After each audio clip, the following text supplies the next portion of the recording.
Tippy time my damies, Top Cat here and welcome back to the channel. In Revenant, PvE got a much needed revamp. I love the introduction of Banes despite my cries over Drain giving me a gummy suck job. I believe as most, they are a very welcomed addition to the game. We got a new roster of modes added to our GMs.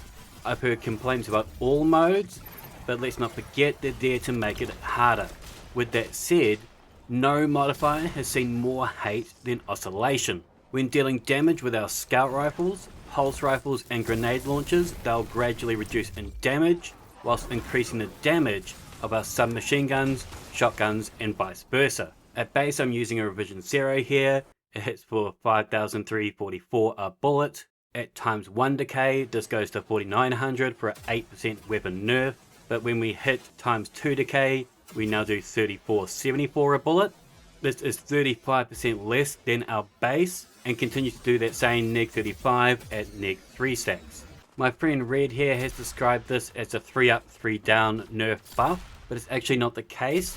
A times 1 weapon damage bonus is 250% off of base. At times 2 it's a 390% bonus, and at times 3 this is a 400% weapon damage bonus. So from our worst damage to our best damage we have a 615% difference. But we do have a lot more positive numbers than we do negative numbers. I mean, it's not like we weren't going to use these weapons anyway. I didn't plan on going into liminality with a sack of rotten potatoes and a dream catcher. They're all mapped to our seasonal shield breaks and stuns. And despite the fact that both Arms Dealer and liminality both run anti-barrier and unstopped champs in them, our grenade launchers will still work in this manner. Not only that, we can utilize our heavy GLs with Oscillation. Now all our pulse rifles had their own charm, no doubt. Both Outbreak and Graviton Lance gave me a little chub, but with Oscillation, the revision 0 made me stand at attention. This is all due to its intrinsic trait, Hunter's Trance 4. This weapon has shield piercing ammunition, so it's got that built-in anti-barrier. And when landing precision hits, we store our data. We long press to ultimate to its sniper mode. This is absolutely devastating with Oscillation, and dropping GM champions will be easier than stealing a cripple's cane. We can craft this bad boy, it can roll with Vorpal weapon, and as it's a primary this is a 20% bonus to any orange bar and above enemies. We can also double roll this, mine's got 4 times a charm, landing 4 bullets is going to give us 2 bullets back. This is going to help us immensely when it comes to stacking up that Hunter's Trace data. As you'll see here in this clip, we can go from a +3 bonus to a neg 3 nerf fairly quickly, but it balances out. I soloed this champ by myself while simultaneously prepping my sniper rounds. Saying that, we don't need to max out that bar to activate that sniper. If you only got half the telemetry, just swap over for 2 sniper rounds. As my man Potts here can attest to, Threshers suck ass. Those tracking missiles will drop you faster than Triple H, but hands down, the best weapon to take them on is the Edge Transit. This is found in our Onslaught, but most of you probably have it by now. Being a GL, this will work with that Oscillation, but we've chosen this over others as it comes with Deconstruct.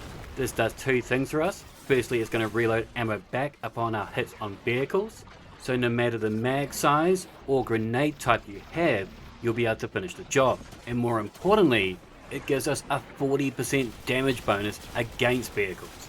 It can drop a Thresher in GM level content in 5 rounds. Your third column perk is not so much of a consequence. I would always recommend MBS Assassin. This way you don't have to ever worry about loading it. It'll always be ready to go, and we can stack as many as 18 rounds in there. You'll see here with Oscillation not active, it takes me 16 GLs to do it, but you know, with Oscillation ramped up it's just 5, so like it's night and day how good this perk can be.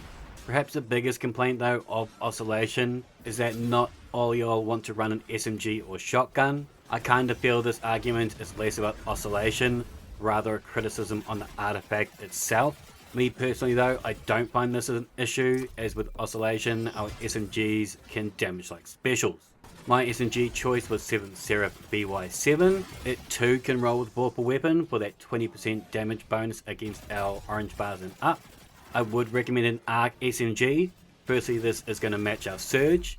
Secondly, with trace evidence in the artifact, our rapid precision hits or rapid final blows on targets affected by Jolt or Blind will generate ionic traces.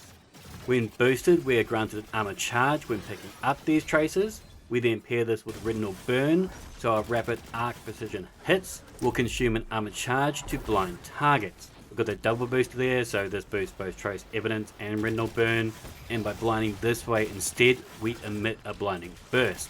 This turns our Overload SMG into an unstopped weapon. It's very reliable, as we can just sit there, lay down on that trigger, and you'll keep blinding him, and it'll keep sending back those traces, looping that armor charge. Additionally, we've got that arc compounding, so now our arc sources deal an increased damage to blind targets. This is another 15% damage bonus. With my kit, I choose to run Peacekeepers. That Mecha Holster perk grants us better handling, airborne effectiveness, and all-round movement speed whilst holding an SMG. On top of that, we can just, pocket the SMG for that auto-loading effect. But now it's also got that damage bonus.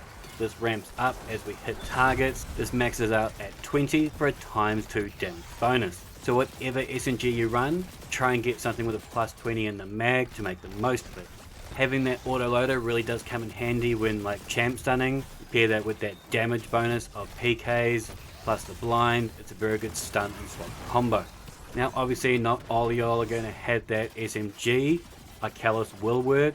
Subjunction will also work, and this season we got the Noxious. It's got that jolting feedback, so it's going to give us a little bit of extra DR and AoE when we're taking on those champs. Now I will leave my build here for any of you guys who are interested. There will be a dim link in the description down below, but I mainly wanted to say I don't think this perk is as bad as you're making it out to be. It appears to me that the one complaint is that you can't run your favorite build with Oscillation, and whilst I agree that you should play the way you want to play, I don't think there is one build that can do everything in the game, and nor do I want it. I like the fact that we got GM kits, dungeon kits, raid kits, strike kits, and I'm treating this modifier as that. So in my opinion, sack up, make yourself a good Oscillation kit, and you'll find out how much fun it can actually be. But I would love to hear your thoughts in the comments down below. Love it, hate it, let me know. Make sure to thumb it if you dug it, sub if you're new, and as always, tippy tie my damies, what a tie.